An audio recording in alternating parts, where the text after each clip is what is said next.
WBZ has learned there are more migrants now living in a hotel in Kingston, which means Governor-elect Healy will inherit a problem that has been vexing her predecessors, the practice of using hotels to help the homeless. WBZ's Louisa Moller is live in Kingston. And Louisa, Massachusetts had success in scaling back this practice before the migrants arrived. And Lisa, now this is the collision of many issues at the same time. It's the sharp rise in immigrants coming to the state. It's also the fact that Massachusetts is a right to shelter state, which is a mandate to provide emergency shelter to anyone who needs it, which means this may be part of the solution for some time. In October, this Kingston hotel was suddenly filled with over 100 homeless people, many from out of the country.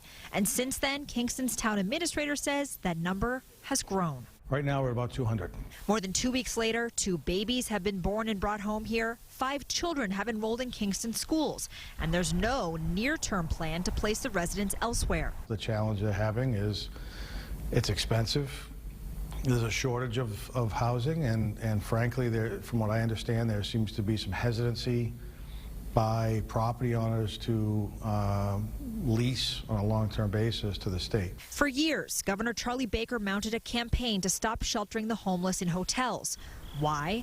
Katie Young, who tutored kids in a motel 7 years ago, says it wasn't a pretty picture. It was a place where the parents would just allow their children to walk down the hall and into the tutoring. They didn't always know that the children made it there.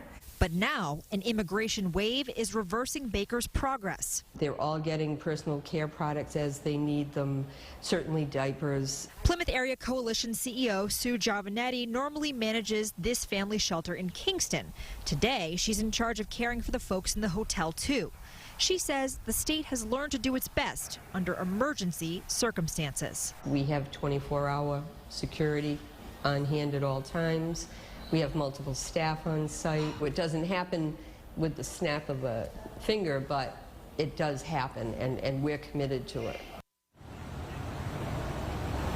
Now, rehousing managers have been brought in to discuss more permanent housing options with these folks, but at the same time, the state is dealing with a crippling housing shortage. Live in Kingston, Louisa Moller, WBZ News.